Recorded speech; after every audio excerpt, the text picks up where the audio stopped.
Hello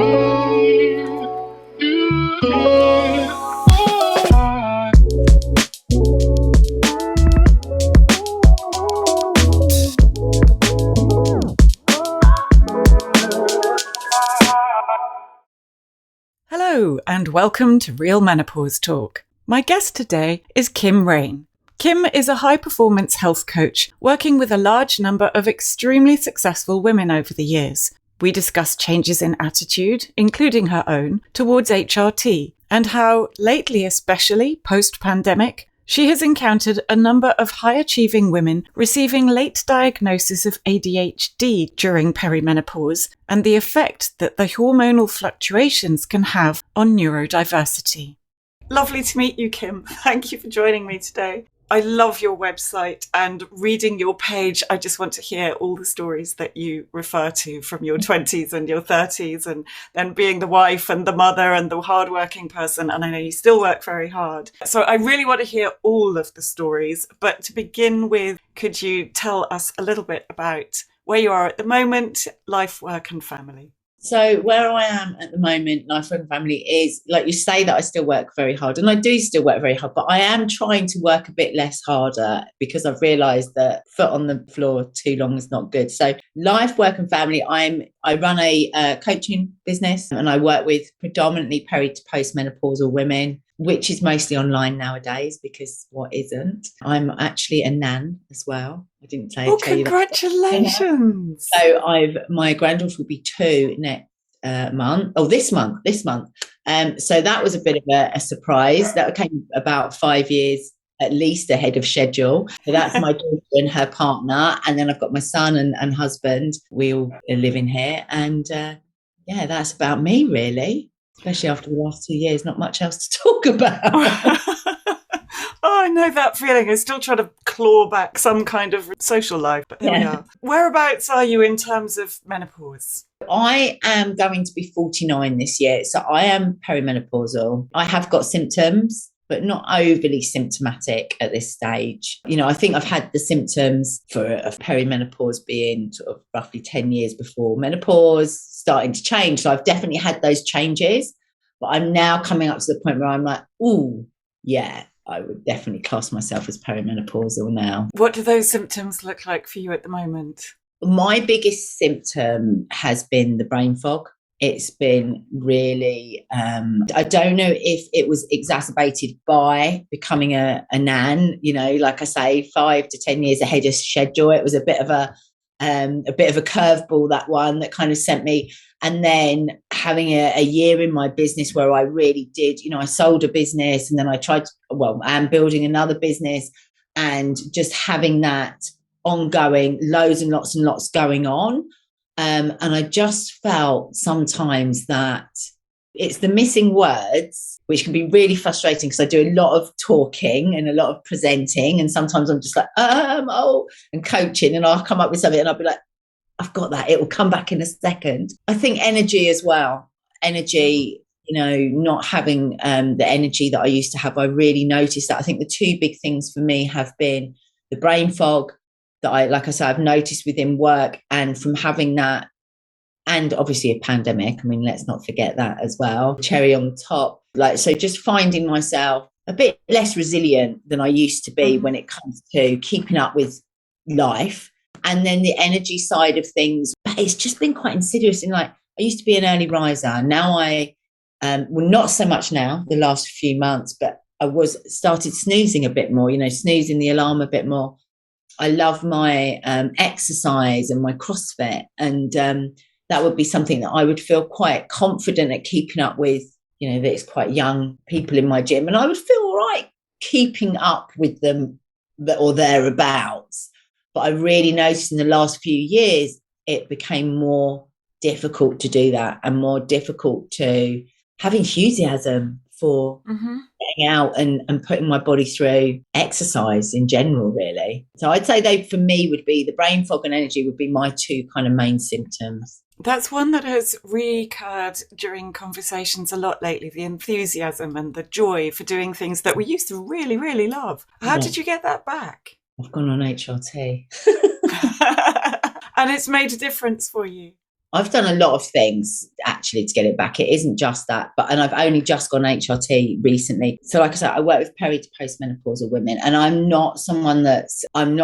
never used to be anti-HRT, but I was very aware of the effects of HRT and the fact it was carcinogenic and the breast cancer and all of those things. So, and I used to say, never say never. I used to be quite good at, I've been coaching women about menopause and this since I was like 34, 35 years old.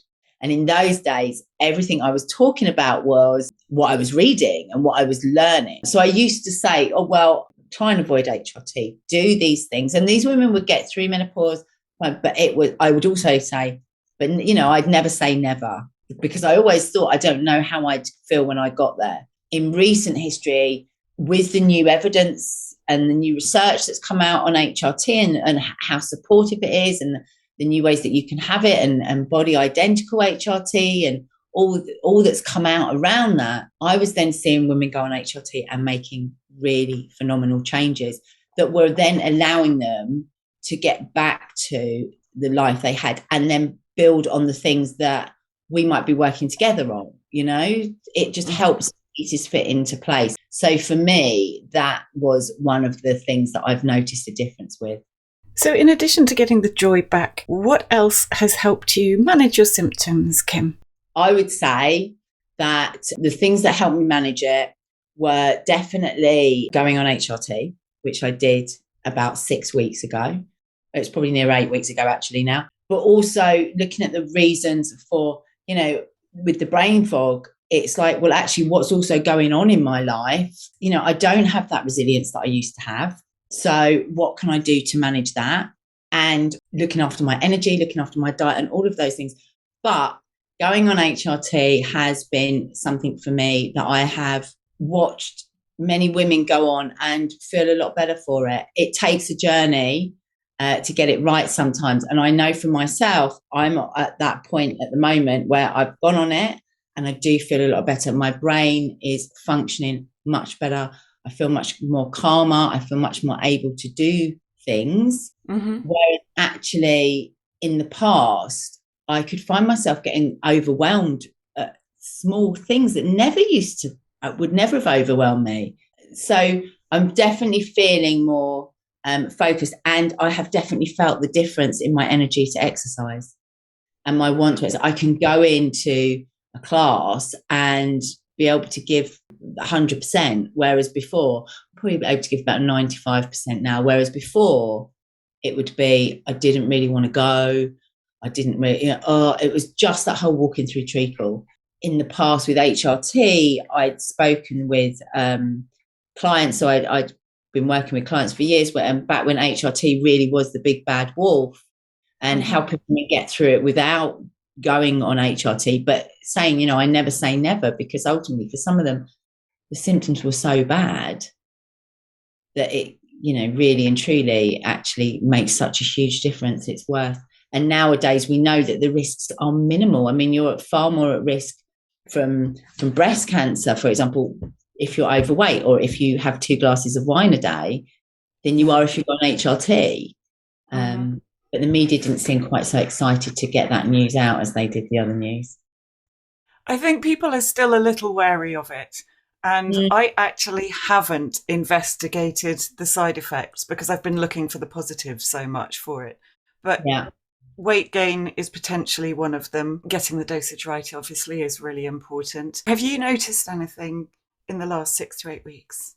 So definitely the weight gain is, I know for me, my weight has been, when I say pretty consistent, pretty consistent in that it goes up 3 or 4 pounds at any time, depending on where we are in the month, because all women's weight fluctuates throughout the month. And that's just the norm. If you only ever weigh yourself once a month, make sure it's the same time each month, so you're at the same point in your cycle, but progesterone can cause weight gain. And 100%, I have gained 0.5 stone since going on HRT. Now, the caveat to that would be I did have Christmas in the middle of that, so I have to take some responsibility for that. But what I would say is actually now at the point that we're at, usually that weight, I would put like 2 or 3 pounds on over Christmas, because it's Christmas, doesn't matter who doesn't. And then you just get back to normal in it, and it goes in a short period of time. That hasn't happened. So I know that I can directly correlate that weight gain. Plus, if you say to me, well, have you been doing anything differently? I'd be like, yeah, I've done loads differently. I've gone back to running, which I hadn't run for the last few years because I have my energy. I feel good with it. I have gone back to, regularly working out 3 times a week in the gym at CrossFit, which is pretty intense exercise. It's quite, so yeah, I am doing lots of different, as in different things that should see my weight go down. And that hasn't happened. So, but my thoughts behind that, and I've seen that with some clients as well. So my thought behind that is actually, let's hang in there and give it a fair chance and see where we go. Ultimately, for me, the fact that I feel so much better that I'm back to exercising regularly, that I'm able to get up in the mornings first thing and feel like ready to go rather than hitting snooze. For me, I'm like, you know what? Actually, I think if I continue to do those things, that the weight should it should balance back out again. And, I talk to my clients about controlling the controllables, and actually, because there's so much in menopause that you can't control.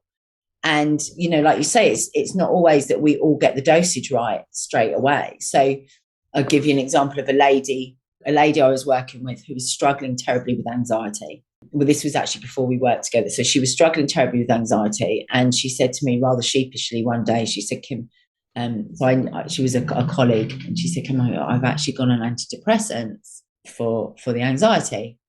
So I was like, okay, fine. Don't know. She felt quite embarrassed. Like, well, don't feel embarrassed about it. I said, but I've known you and I don't think that you're depressed. So tell me a bit. And this lady was 51 years old. She was having anxiety in the mornings. When we went through it, I went, you're not depressed. You're in menopause. You are in menopause. And actually, I think you need to go back to your GP. Called the GP, and the GP was like, right, okay. And over a phone call, put her on antidepressant. Never at any point questioned anything about menopause or age or the fact that this lady was 51 years old. And funnily enough, we had this conversation, and about a week and a half later, she phoned me. She went, you're not going to believe it. I've just had my first ever hot flush. And I was like, well, so all of these things. So I think that the side effects can be, yes, there's weight gain, but actually I can only tell you for myself that I'm hoping that's going to balance out. I've worked with clients where it does.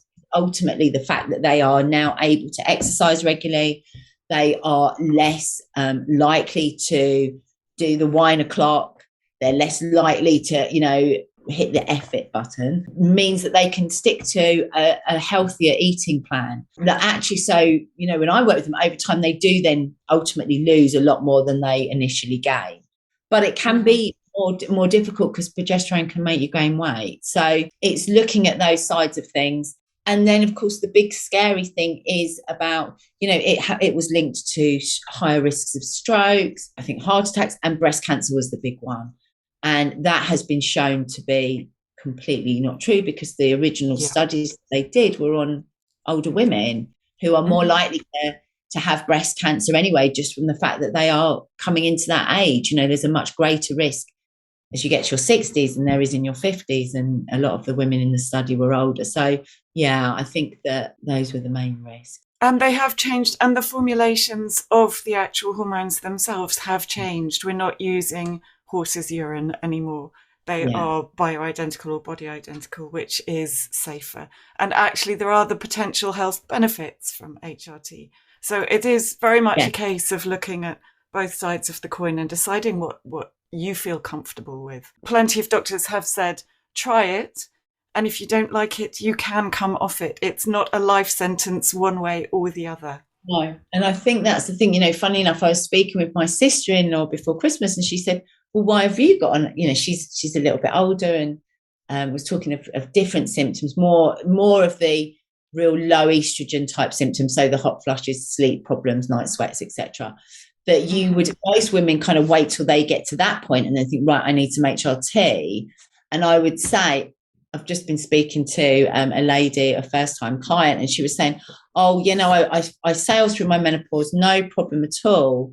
It was just the fact that I burnt out at that age that caused the problem." And when she was talking about her burnout, I was like, "This does also sound like you were having some menopausal symptoms here." And actually, when we talk through it, they mirror each other so much, but we are so used to night sweats and hot flushes that those are kind of where we think. So she said to me, "So why are you on HRT?" And I felt a bit like, oh, I don't really know what to say, because I felt like my symptoms were quite nondescript, really, because they weren't that. But actually, the optimal age to go on HRT is around my age. And actually, the benefits for me have just been amazing. I feel a lot better at this point, but I know, as we were saying, it then balances out, and sometimes it needs to be adjusted or testosterone added in and all sorts of.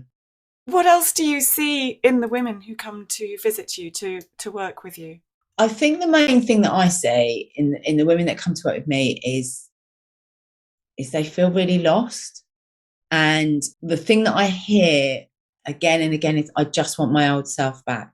I just want my smile back. I've heard that on several occasions, because quite often there's stuff going on that, and for me, I work with perimenopausal to postmenopause. I don't necessarily specialize just in menopause, so we do the nutrition, we do the life coaching side of things, we do mindset and confidence, and predominantly female entrepreneurs or corporates.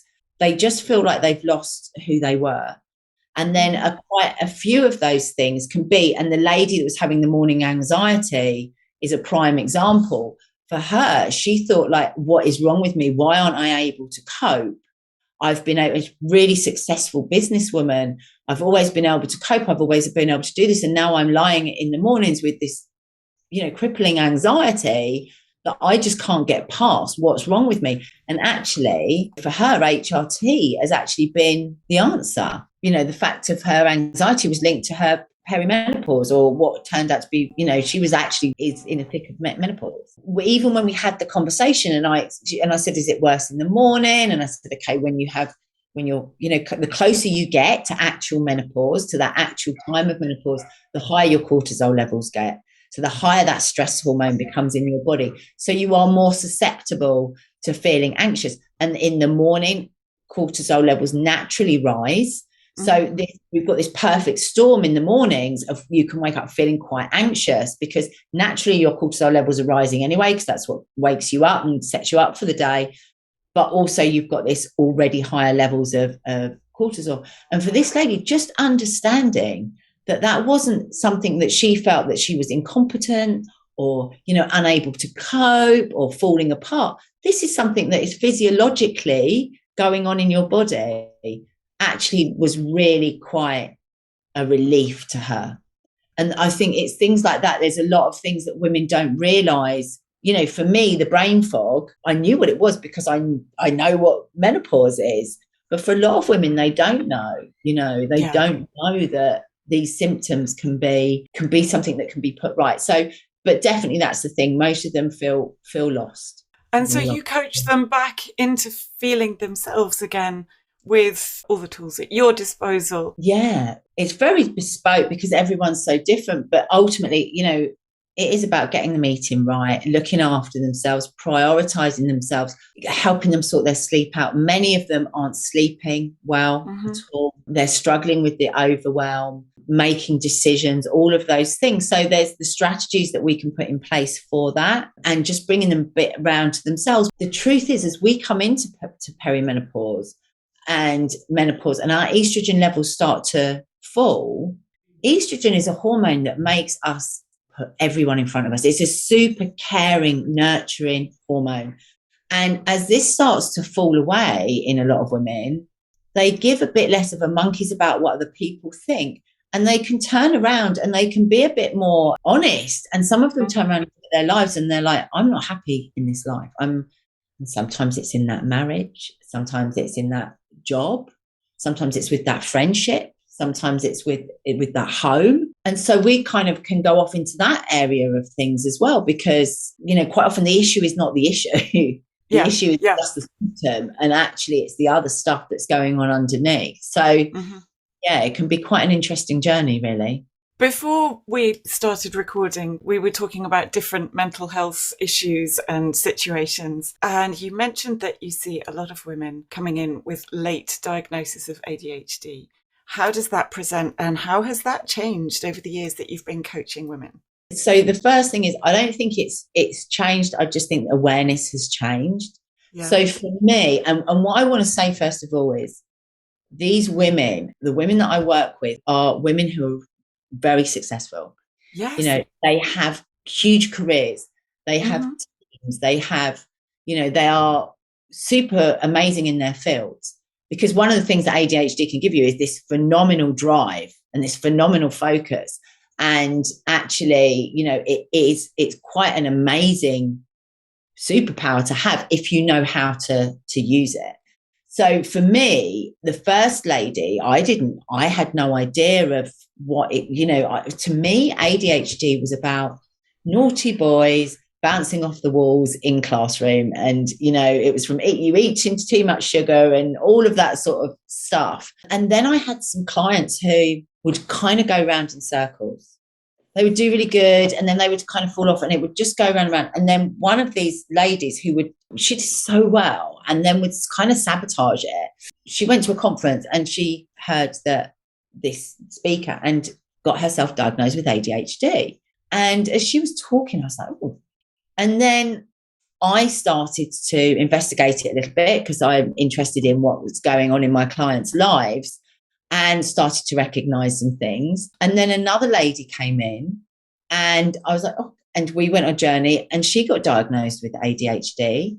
And then a third lady who I've been working with, again, was struggling to just pull, and phoned me up one day and she said, guess what? I've got ADHD.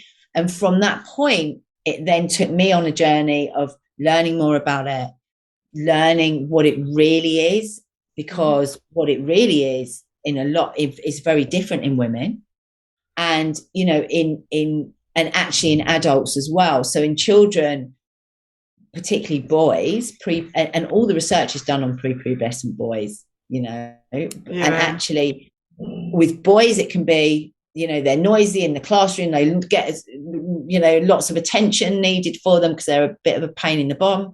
And actually, so they get all the attention, they get the early diagnosis. In girls, it can be that the girls are more quieter in the classroom. They're more the daydreamers, and all that energy, instead of going out and bouncing off the wall, so to speak, is going in, and can be constant overwhelming thoughts, inability. It's executive functioning. So ADHD is about the executive functioning. So it's the part of your brain that helps you organize. It's the part of your brain that controls impulse, you know, like, so they might be quite impulsive. It's very easily getting overwhelmed. And so these girls might be the girls that are sitting at the back of the class really quietly, you know, there aren't any trouble because, and, you know, so what's happening is they're going through their lives. And then what happens is they learn to cope with it. Yeah. They learn to cope with it, and they learn to mask it. But they might struggle with anxiety. They might struggle with overthinking. They might just not be able to get things together. They might be particularly sensitive. They might have ways of coping strategies that it can be quite disruptive. Alcohol, drugs, sex. In puberty, it can be really tough. And we all know that girls in puberty can be pretty tough anyway. I know because I was one. And then if you add in this other layer for them, now you've got this roller coaster of hormones going on. Well, menopause is like puberty in reverse. Yeah. So now what happens is maybe these women they've been doing okay. And many of them have got, like I say, this insatiable drive, but that can be overwhelming. That can come at a cost of their own self-care, looking after themselves. And then what happens is we come into perimenopause. Estrogen receptors in our brain are not getting the estrogen they need. So brain fog and those sort of things become an issue. And then add into that, if you have been masking symptoms of ADHD that you maybe didn't even know that you had, suddenly your coping strategies and mechanisms, it's even harder. So you've got brain fog. Look, there you go, brain fog. What's that? Brain fog on steroids, if you like. And suddenly the overwhelm, the overthinking, the anxiety becomes too much, because estrogen is amazing for cognitive function. And if you look at the brain, it's every part of the brain has a need for estrogen. And we're in the generation that got missed. Yeah. Even the ones, that weren't sitting at the back, being quite, even the naughtier girls, they still weren't really picked out as being, the ADHD. They were more like, maybe there's problems at home, or maybe there's stuff. And so it's very, very interesting. So now I am more aware, and it's, I don't go up to clients and go, it's not my place to say it. But sometimes in the journey, if I think that, I've worked with a couple of women who have since gone and got diagnosis, and there can be a real grieving process around that, of suddenly coming to terms with the fact that things could have been quite different, because, there's lots of help out there. So that's just an added thing that gets exacerbated during menopause. And then you add a layer of pandemic onto that as well. Yeah. And maybe that brings it more to the forefront. But yes, if you're dealing with puberty in reverse, or menopause, and ADHD and grief and the pandemic and normal life as it continues on around you, that's a lot of layers. And everything changing, and maybe you're looking around and thinking, you know what, this worked for me, it doesn't work now, and things changing in your family. There's so much going on. It can be really, really tough. All these super creative, super intelligent, successful people, because obviously men as well have to overcome these challenges. But the difference in presentation in women is extraordinary. I'm very glad that I feel, certainly, it is coming more into normal conversation again, just as perimenopause and menopause is. How do you feel it is currently perceived in the outside world, given that we've just said that, yes, it's changing? I think it's being talked about more.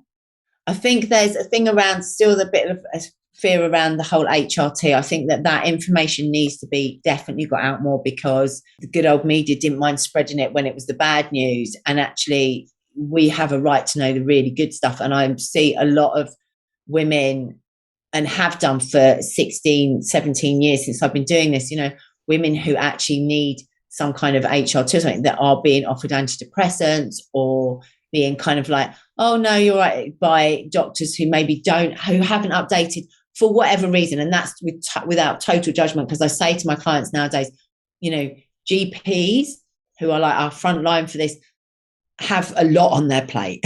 They are very, and actually, if the more we can advocate for ourselves, the better. So we need to be having these conversations. For me, I'm not there yet.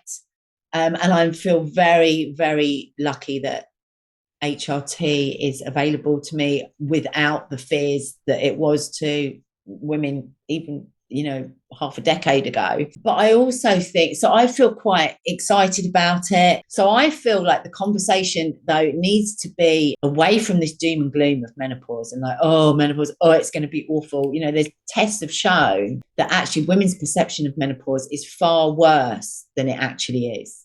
That a lot of women coming into menopause do feel quite fearful about it. They do feel quite worried. And when you speak to women on the other side, they're like, well, it wasn't very nice, but it wasn't actually that bad. Learning the strategies that we can do to help us, which is maybe HRT, but certainly, there's no point going on HRT if you are going to not look after your body, if you're going to continue to live a life that is not going to serve you and is not healthy. You need to be playing the game, you need to be all in. Why would you not be looking after the most valuable asset you've got at our age is our bodies? And so there's no sticking plaster. HRT is part of the puzzle. It is not the whole solution.